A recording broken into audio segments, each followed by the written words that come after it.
cream's my favorite food. From Pennsylvania, where the double dips are simple and sweet, our search for ice cream paradise leads us to Penn State University's most famous alumni in Waterbury, Vermont, home to maple syrup, alpine skiing, and the holy grail of ice cream, Ben & Jerry's. You are in the Mecca.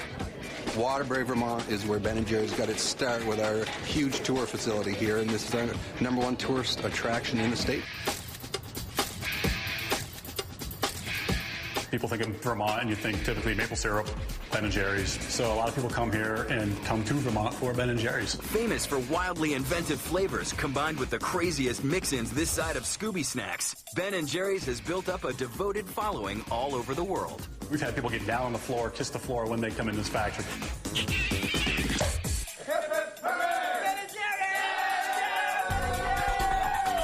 I'm from Indiana. He's from Cincinnati. Argentina. Germany, he came from Germany. I traveled here from Poland to see Ben & Jerry ice cream. Ben & Jerry's, we've got a great thing going for us here. We really started with two real guys. There is a Ben and there is a Jerry.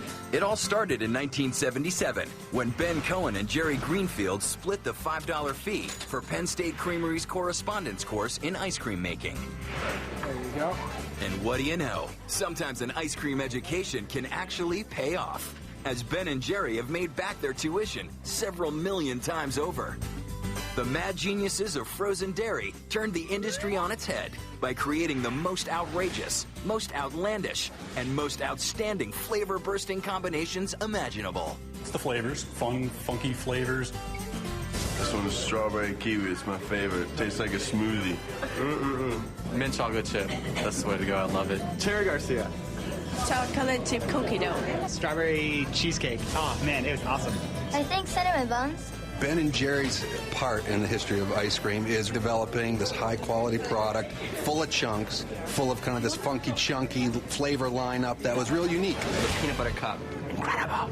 We've got about 500,000 people that come through and take the tour on an annual basis. That's 500,000 tourists in a state with a population less than 700,000. Hey, folks, do you guys want to take the tour? Yes. For those fans who make the pilgrimage, it is on the tour where they get a glimpse into ice cream heaven. We got people that are so excited when they get here. They pull in their car and actually leave the car door wide open as they run in to be able to take tours. For the children, it's a great, it's a great experience.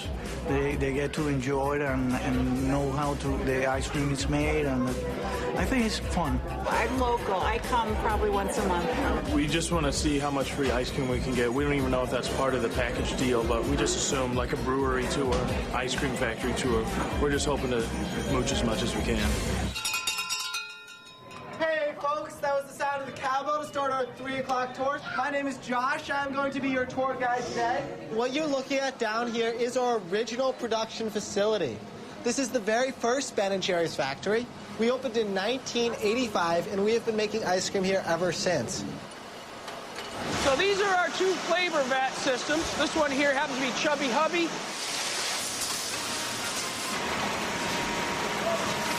This is our fruit feeding area.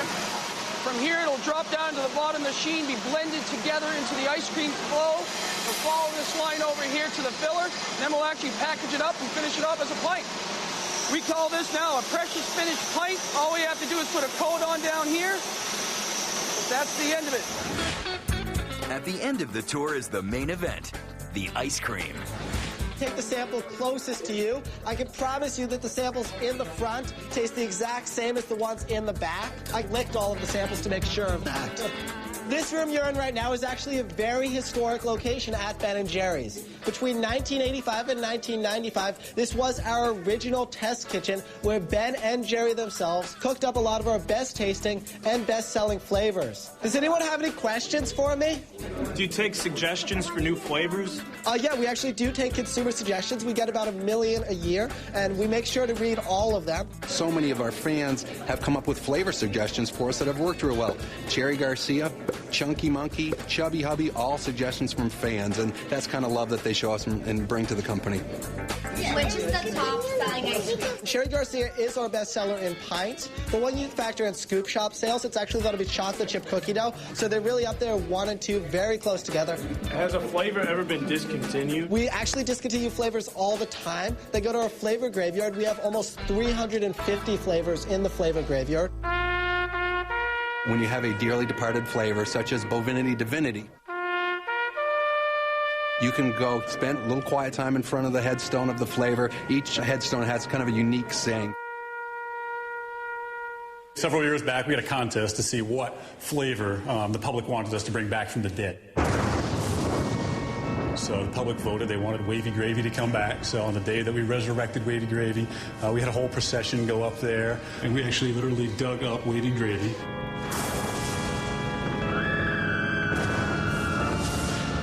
Very touching experience. Then he was discontinued again, so he went right back 6 weeks later. It's tragic. Behind all the crazy flavors and good old-fashioned hippie spirit is a commitment to community and social responsibility. Ben & Jerry's started a company that was founded on values. It's making great quality ice cream, giving back to the community.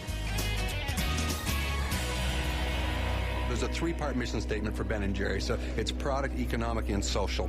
It's a mission that begins by ensuring the dairy for their ice cream comes from cows that are hormone-free.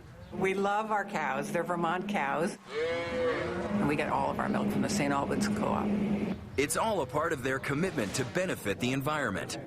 And for employees, one of the benefits of working at Ben & Jerry's is that they get to take home 3 free pints every day. We do also get free health club memberships, so it kind of balances the 2 out. And in Waterbury, a pint of B&J is like money in the bank. Many of the employees will take those 3 pints and use them for their personal use, and some of them barter with them. It's like cash here in Waterbury. We got a guy that gets his driveway plowed every year, trades ice cream for it. Haircuts, you can trade anything for ice cream, so pretty sure there's not much out there I haven't heard of that's been ice cream's been traded for. Snow tires. For the devoted who make the journey to Waterbury, the experience is like no other. If anyone ever goes to Vermont, they gotta come to Ben & Jerry's. Yeah, ice cream's my favorite food. I only eat Ben & Jerry's. Chunky Monkey, they are really good. I think ice cream, the feeling, the experience, there's nothing like it. That combined with what it is that Ben & Jerry's brings to the table in terms of these crazy flavors. It was the richest, sweetest, boldest, most incredible ice cream I'd ever tasted in my entire life. Adding in multiple textures, so it's a swirl with ice cream with a chunk. It's just kind of the total ice cream immersion and experience. It was really great. I can't stop. I only eat Ben & Jerry's.